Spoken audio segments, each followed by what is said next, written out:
Bien, queridos hermanos de Mipuín, en esta hora quiero bendecirlos y darles gracias por su atención y darle gracias también al Espíritu Santo, al Señor, por cuanto Él es nuestro guía y en sus manos dejaremos todo. Vamos a seguir con el estudio del Espíritu Santo y el subtítulo de ahora es Regeneración y Bautismo. Pero antes, vamos a orar al Señor. Padre eterno, te damos gracias por tu amor, por tu misericordia, y en esta hora tú conoces, Señor, lo que estamos haciendo por causa de este problema con ese virus, Dios mío, que no podemos reunirnos con nuestros hermanos. Pero Dios mío, creemos en tu amor, en tu misericordia y en el poder de tu gracia, Señor. Por tanto, Señor, en el estudio de este momento, Señor, es que creemos y queremos conocer un poco más de tu Espíritu Santo. Gracias, Señor, por tu amor. Bendícenos ahora. Dejamos todo en tus manos, Espíritu Santo, para que seas nuestro guía. Gracias, Señor, en el nombre de Jesús. Amén y amén. Gracias. Bien, hermanos, vamos a seguir y el subtítulo, como dije, es Regeneración. La regeneración. Y esto es para que también los hermanos que tienen ya las hojitas en su poder puedan seguir la lectura y luego corroborar las citas bíblicas para leerlas. Y cualquier pregunta, ustedes ya saben cuál es la mecánica nuestra. Así que bueno, la regeneración o nuevo nacimiento es la resurrección espiritual que opera el Espíritu Santo en el corazón del pecador en el momento de la conversión. La conversión de ser simplemente una criatura, creación de Dios, la conversión quiere decir convertirse en la nueva persona, en aquella persona que Dios quiere que seamos nosotros. Por lo cual, el propósito de Él fue crearnos para su alabanza. Pero ya conocemos el pecado, por lo cual nos alejamos de Él. Pero ahora hemos venido a nueva vida, conforme a lo que dice la palabra. La regeneración es aquello que el hombre experimenta viniendo de una vida plena de pecado a una vida de sujeción y de sumisión delante del Señor. Juan 3, capítulo 5, verso 8. Esa es la cita para que lean. Y seguimos con la lectura. Es el Espíritu Santo el que vivifica. O sea que al regenerarnos de una vieja vida, ahora nos da vida. Y no habla de una vida eterna, que también va aparejado con eso, sino que habla de una nueva vida. Como aquellas que estábamos muertos en delitos y pecados, la palabra dice estaban muertos, o quiere decir de que estábamos alejados de la presencia del Señor a causa y los efectos del pecado. Ahora el Espíritu Santo a nosotros nos da vida, una nueva vida. Comenzamos a conocer lo que es esa otra vida en el Espíritu y que cada día, y es para eso que tenemos que estudiamos y buscamos de Él, para ir conociendo más profundamente esa nueva vida que Dios nos da y que quiere para nosotros. Busque Juan capítulo 6, verso 63. Juan capítulo 6, verso 63.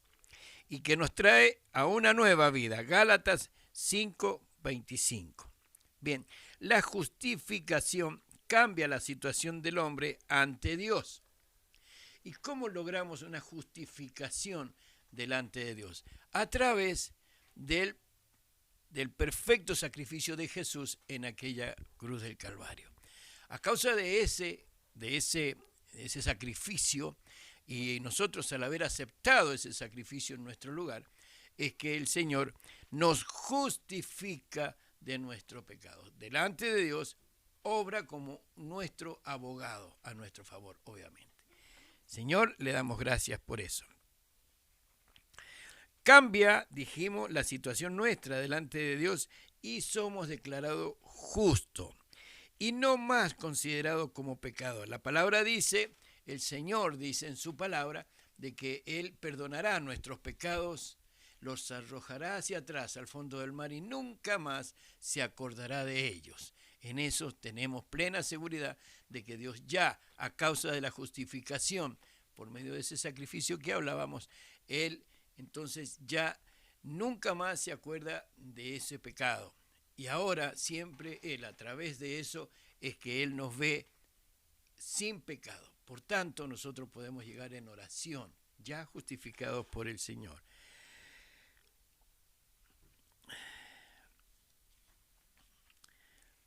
La regeneración transforma su ser moral y espiritual. Lo primero es necesario a causa de su culpabilidad. O sea, lo primero es la conversión. Lo primero es tener que aceptar a Jesús como mi Señor a causa de mi estado pecaminoso. Lo segundo, a causa de su corrupción, por cuanto yo me había vendido, había sido corrupto en esto, entonces Él, a causa de eso, tuve la justificación por medio también de ese sacrificio. El hombre natural está muerto en sus delitos y pecados. Efesios capítulo 2 y verso 1, dice la palabra del Señor, ustedes léanlo luego, dice, y Él le dio vida a ustedes cuando estaban muertos en delitos y pecados. Recuérdenlo, Efesios capítulo 2, verso 1. No puedes recibir ni conocer las cosas del Espíritu de Dios. Primera de Colosenses 2, 14. Primera de Colosenses 2, 14. Perdón, a ver. Vamos a buscar, estoy pensando en Primera de Corintios 2, 14. Sí, no estaba. Primera de Corintios, perdón, yo lo he puesto mal ahí. Primera de Corintios, pero el hombre natural no percibe las cosas del Espíritu de Dios porque para él son locura y no las puede entender porque se han de discernir espiritualmente. Ahí está el otro trabajo del Espíritu Santo para nosotros. Nos da el entendimiento de su palabra. No podemos entender las cosas espirituales si no fuese porque el Espíritu Santo nos da testimonio de ellas. Entonces, para dejar, Primera de Corintios 2:14 es la cita para esto. No puede ver ni entrar en el reino de Dios. No podría nadie entrar en el reino de Dios si no fuese por la presencia del Espíritu Santo. Es quien nos garantiza de que podemos estar delante de nuestro Creador en aquel día y aún más. Ahora, teniendo la gracia de Dios con nosotros, podemos orar creyendo de que nuestra oración está ya en su misma presencia. Por lo tanto, el Espíritu Santo nos da esa garantía de que cuando oramos, Dios recibe nuestra oración porque el Espíritu Santo intercede por eso. No podemos entrar delante de tu presencia porque dice la palabra que nadie que tenga pecado puede, ninguna cosa inmunda puede estar delante de la presencia de Dios. Busque Juan capítulo 3, verso de 3 al 5. Juan capítulo 3, verso del 3 al 5. Para ello es necesario que nazca de nuevo. Y no ya de la carne como nacimos naturalmente todos, sino que Dios, sino nacido de Dios, perdón, leí mal. Entonces, nacer de Dios es nacer en el Espíritu. Verso 6 y 8 de ese mismo pasaje, capítulo 3, versos 6 y 8. Es necesario nacer de nuevo. Juan, insisto, es el hecho de que todo aquel que cree en Jesús es de Cristo, es nacido de Dios. Aquel que cree que Jesús es el Cristo es nacido de Dios. Primera de Juan 5:1. Aún más, ya no es hijo del diablo, sino de Dios. ¿Por qué decimos del diablo? Y no es porque el diablo nos haya engendrado, sino que por haber hecho por tantos años las cosas que realmente Satanás pone delante de nuestra presencia y y no es necesario hacer ningún rito religioso satánico para hacerlo. Simplemente con hacer las cosas que no son de Dios, estamos haciendo obviamente las cosas del diablo. Y por eso dice que somos hijos en aquel tiempo. Pero en 1 de Juan capítulo 3, del 3 al 10, habiendo pasado de muerte a vida, puede amar a sus hermanos. Acá hay algo bastante fuerte en este sentido de lo que hace el Espíritu Santo en nuestro corazón. Si nosotros, después de haber pasado tanto tiempo con angustias, con rebeldías, odiando a las personas, porque realmente desarrollábamos esa capacidad de aborrecer a alguien, de no querer perdonarlo, por cualquier causa, Ahora hemos pasado de muerte a vida. ¿Por qué lo noto? Porque puedo amar a mis hermanos. Y no tan solo a mis hermanos espirituales, sino también a mis hermanos carnales. Puedo amar de diferente manera a nuestros hijos, a nuestra esposa, a otros parientes en la familia. Puedo decir, yo te perdono realmente con una causa justa, sabiendo de que Dios me está respaldando y está escuchando ese perdón. Así que hemos pasado de muerte a vida. Eso lo podemos encontrar en el verso 14 de Juan capítulo 3, verso 14. Luego en el capítulo 4, verso 7, el Señor crea en él, en ese hombre, un hombre nuevo. Efesios capítulo 4, verso 22 al 24, Colosenses capítulo 3, de 9 al 10, allí encontramos el respaldo en la palabra. El creyente resucita así espiritualmente con Cristo. Así como Cristo resucitó después de haber sido muerto en la cruz, nadie le quitó la vida a Cristo. Él la entregó de sí mismo, justamente para esto, para que nosotros fuéramos resucitados junto con Él. Es entonces que vive en Él por el Espíritu. La persona que recibe a Cristo vive en Cristo juntamente,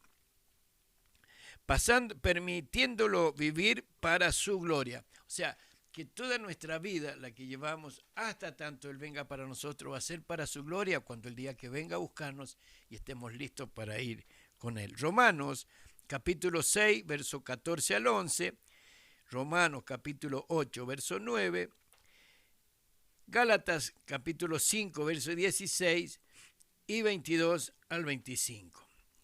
Los factores de la regeneración, tales como son dados en las Escrituras, son los siguientes. Primero, la palabra viva y permanente de Dios actúa en muchos como una semilla de vida. ¿Qué quiere decir? Actúa como una semilla de vida.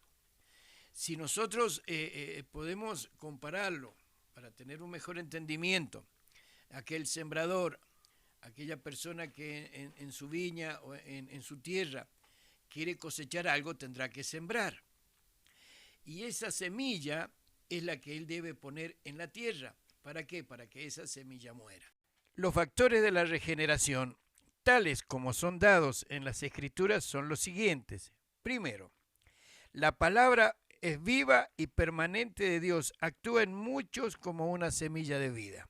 Esto quiere decir de que así como aquel que tiene una tierra y tiene que sembrar la semilla para poder cosechar, para ver el fruto de esa semilla, debe esperar por la germinación de esa semilla.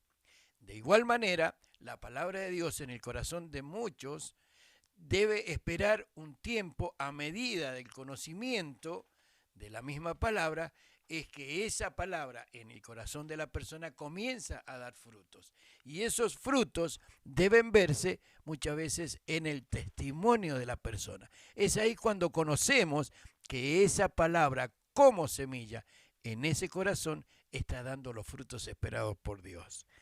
Bien, esto podemos encontrarlo Primera de Pedro 1:23, comparado con Romanos capítulo 10, verso 17.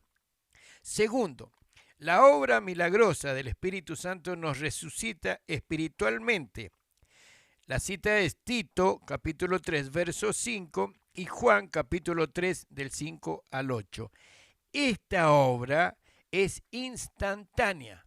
Quiere decir que cuando viene el Espíritu Santo a nuestro corazón, ahí es donde comienza instantáneamente la labor del Espíritu Santo para que aquella semilla, que es la palabra, comience a dar los frutos esperados por Dios. ¿Se entendió? Bien. Segundo, la obra milagrosa, es el tercer paso. Habiendo recibido la palabra de Dios y aceptado la obra de convicción del Espíritu Santo, la fe es puesta de corazón en Jesucristo. Esto quiere decir que la fe que Dios nos dio, conforme a Efesios capítulo 2, verso 8, es un don de Él y ya no sirve la fe humana. Aquella fe que Dios nos dio es puesta en el corazón en Jesucristo. A partir de ahí tiene vida eterna y no vendrá a condenación, mas ha pasado de muerte a vida. Juan capítulo 5, 24. De esta manera podemos decir, hermanos, de que el Señor Jesús está en nuestra vida por medio de su Espíritu Santo. Ahora, para finalizar esta parte, quiero dejarles un par de versículos más, una cita. Efesios capítulo 1, verso 13.